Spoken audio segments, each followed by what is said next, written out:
Hi there, Flutes. Miss Fleming here. I just want to start off by saying I miss you guys a bunch and I can't wait to see you again. But until then, I hope you're staying at home, staying warm, and staying safe, and that you're taking advantage of all of this time that you now have at home to practice as much as you can. Today, we're going to be looking at Grand Galop, the circus march, and this is the flute video. So if you're not a flute player, make sure that you selected the right link. So flutes, we're just going to start at the beginning and we're going to talk a little bit about what this piece should sound like, and then I'm going to play it a few times and count along with you. So this is a circus march, which means that while it still has the march quality, as you would hear at a circus, it's kind of dance music. It's very light, it's very bouncy. We don't want a lot of weight on our notes. And as flute players, that's going to be really easy. I also want you to notice that at the very top of your page, you see in parentheses, it says 1 beat per measure. If you look at the time signature, there's going to be 2 beats per measure. It's 2/4. But what this means is in a march, you would typically feel it in 1. So I'm just going to snap and count the very first 4 bars for you. And I want you to see how I am feeling it with the macro pulse. 1, 1, 1, 2, 1, 2, 1. So while I'm just snapping on beat 1, I'm still counting beat 2. That's kind of what they mean when they say 1 beat per measure. We're feeling it in 1. All right. So I'm going to go ahead and start at the beginning, and I'm just going to count through, and I want you to follow along with your part, please.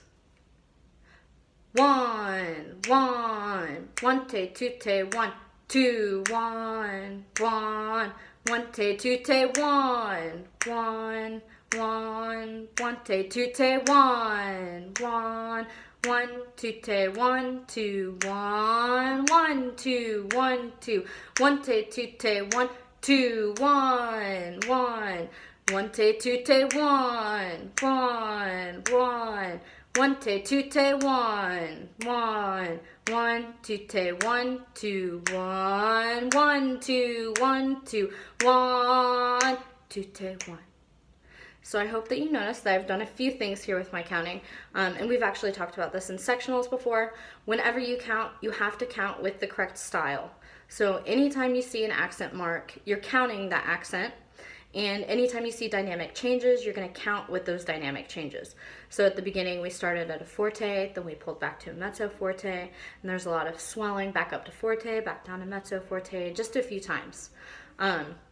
And we do this so that when we are done counting and we start putting it on our instruments, we already have the dynamics down, we already have the style down. All that we need to worry about at that point is just putting it on the right notes.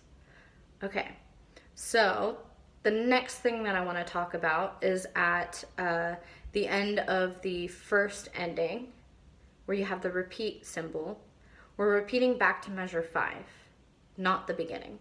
So if you struggle with this when we're playing as a class, I want you to take a pencil and I want you to put a star or a big circle around measure 5, just so that you know whenever you get to the first ending, you look for that symbol and your eyes pop right up there and you don't get lost whenever we go back. All right. And one last thing before I play it for you is anytime you have an accidental, that is really interesting and it's really important, so we need to bring it out. It helps that we're starting at forte, so a lot of our notes are going to sound loud anyways, but you really need to dig into those accidentals because despite the name, they're not an accident. They were meant to go there, and it's supposed to be an interesting part in the piece. Okay, with that, I'm going to try to play this for you, and this is just an example of what it should sound like.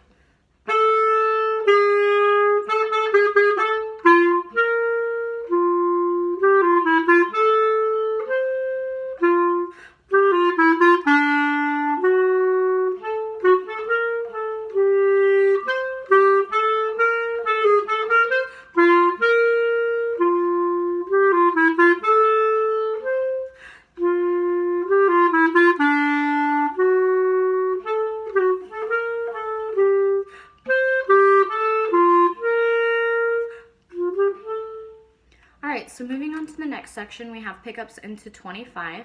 A few things that I want to mention are that whenever we count, make sure that we are counting with the pickups into 25. Otherwise, you're not practicing the entire phrase because that is a part of the phrase. Then looking at 25, I want you to notice the big dynamic difference. So we were just playing at forte, and then our pickups dropped down to mezzo piano. And if you look in your part, right underneath the line, it should say mezzo piano dash forte. And that means that the first time that we play it through, we'll be playing it at mezzo piano. And the second time that we play it through, it'll be at a forte dynamic. And a little helpful hint here is that at the end of the first ending, it's marked forte, just to remind you that when you go back to 25, you maintain forte. And once again, like I said earlier, if you struggle finding where 25 is, or we all play through the first ending and you kind of get lost, make sure to do a star or a circle around 25 just so you can see that that's where you need to go back to. A few things in here that I want to look at are we have a little bit more lyrical phrasing. There's quite a few slurs in here, and there's also quite a few accents. So make sure that you're playing the appropriate style whenever it is written that way. So 25 to 33 is going to be a little bit more connected than the march-like style that we had at the beginning. And then 33 to about 43, we have those accents, and make sure to put a lot of weight at the front of the note. Remember, the accent, you play it just like it looks. So it looks like a little baby decrescendo, meaning we start loud at the front of the note and then we back away just a little bit. There should be some space between those notes, but not too much. The focus is more on the weight at the beginning. I also want you to notice that there are a few different accidentals in here. So we have a G sharp and an E natural. Make sure to really bring those out because, again, those are important, interesting notes. So with that, I'm going to try playing this one for you after I count it. I'll just count it this first time, and then I want you to practice it on your own. Two, te, one, 2, 1, te, 2, 2, 1, te, 2, 2, 1, 2, 1, 2, 1, te, 1, 2, 1, 2, 1, 2, 1, te, 1, 2, 1, 2, te, 1, te, 1, 2, 1, te, 2, 2, 1, te, 2, 2, 1, 2, 1, 2, 1, te, 1, 2, 1, 2, 1, 2, 1, te, 1, 2, 1. So whenever you're counting this, again, make sure that you're counting it with the right style. So we got to get those accents in there. The dynamics right before 33, we have a crescendo and a decrescendo. And then the first time should be mezzo piano. The second should be forte. Go ahead and do that on your own a few times. Again, I'm going to drill this into you guys. Count with a metronome. Try it on the macro beat. If the macro beat doesn't work for you, then you can have the micro beat in there. Then I want you to count it and finger it with a met. Play it on a concert F with a metronome, and then lastly, once you've done all of those steps, then we play it on the right notes. And just so that you can hear what it's supposed to sound like, I will provide an example for you.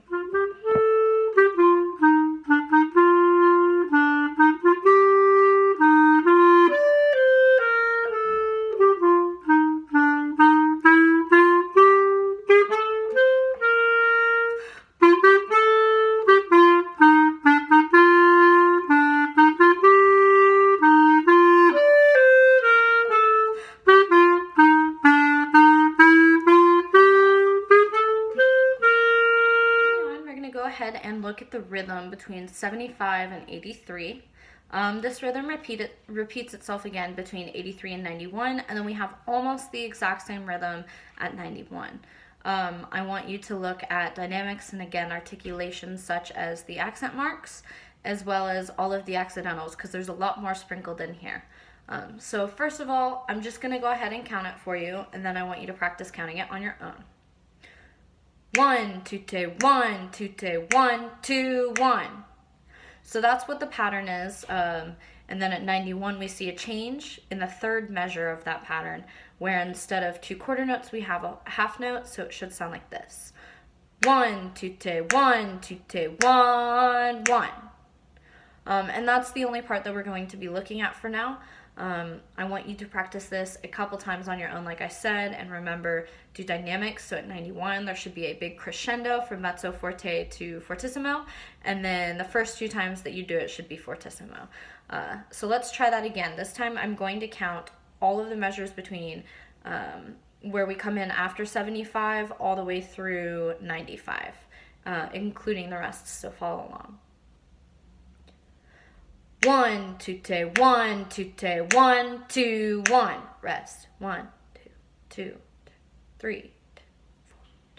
1, 2, 1, 2, 1, 2, 1. 1, 2, 1, 2, 1, 1, 2, 1. So again, we're landing on fortissimo at the end of that, going into 95. Go ahead and practice this on your own with just counting in the metronome, counting and fingering metronome, playing on concert F with the metronome, and then play it on the right notes. And just so you know what that's supposed to sound like, I'll include a recording of me playing this. So for this example, I'm going to start in between 75 and 83 just to show you what that little section, the 4 bars, should sound like.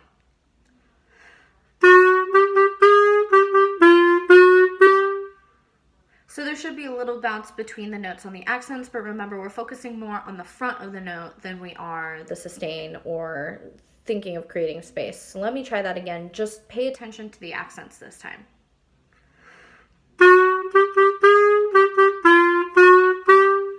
It's kind of building up into 83.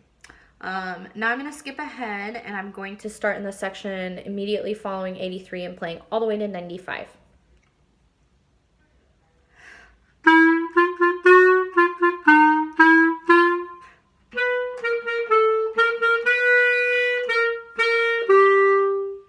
So again, make sure that you're dropping down to mezzo forte at 91 and we're crescendoing all the way back to fortissimo for the pickup into 95.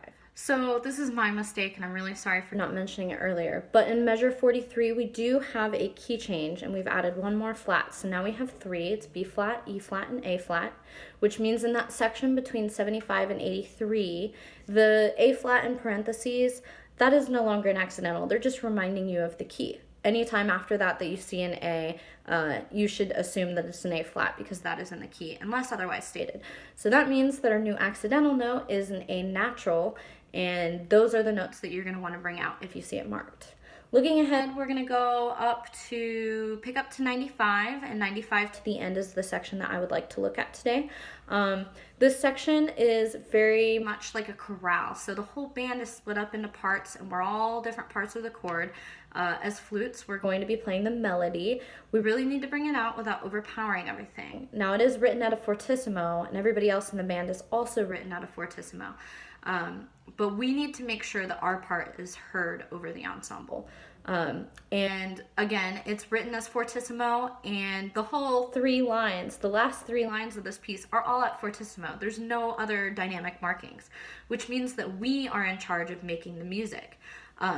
So like I was saying earlier, anytime you have an accidental, we want to bring those out, but we don't want to slap the audience in the face with them. They shouldn't stick out from the music. It should be musical. So whenever you see an accidental, that's your chance to add phrasing to the piece. I'm going to go ahead and play it for you, and this time I want you to listen to my dynamics, especially through the accidentals. This is pick up to 95.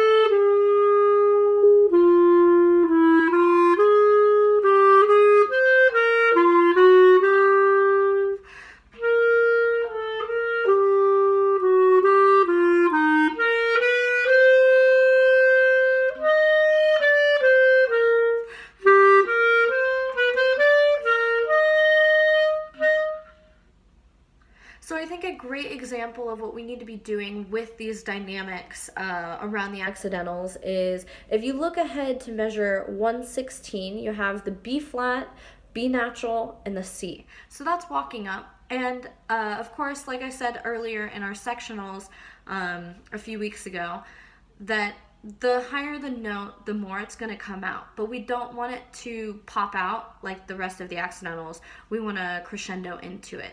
So I'm going to play measure 116. This is 3 bars before box 119 or the beginning of the last line. I'm going to go ahead and play this for you, and I want you to pay attention to how I crescendo into the C.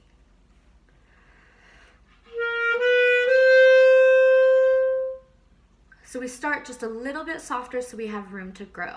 I know that we're written at fortissimo, but that does not mean play as loud as you possibly can. It means play loud and strong with the best sound that you can. And when we do add these phrasings or these different dynamics, if we plan to get louder, we have to start just a little bit softer so we have that room to grow. I'm going to go ahead and start back at 95 again. This time, I want you to pay special attention to my style. If you noticed, most of my notes are connected. We don't want it super detached because there's not a lot of accents and there's no staccatos here. Although it still is a march and it's still fun and dance-like, and there should be a lightness to it, there's not a bunch of gaps between the sounds. This is pick up to 95.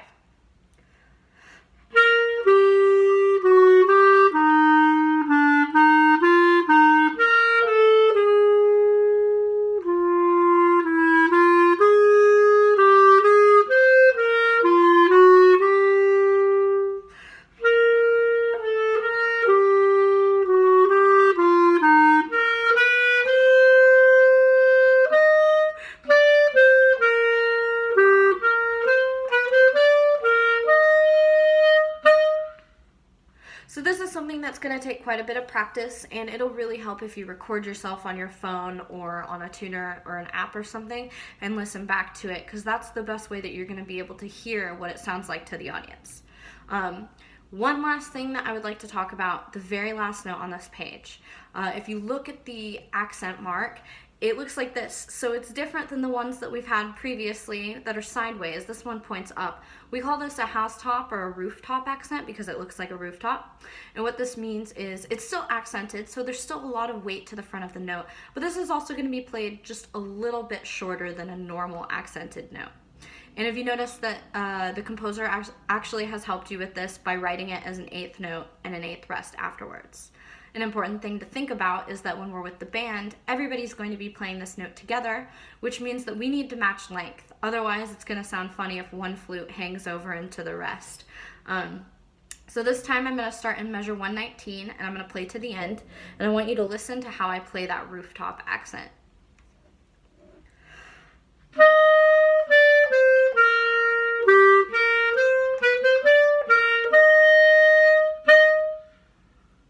If you notice, I did not cut it off. I didn't choke it out. I didn't stop it with my tongue. I let it play out into my bedroom.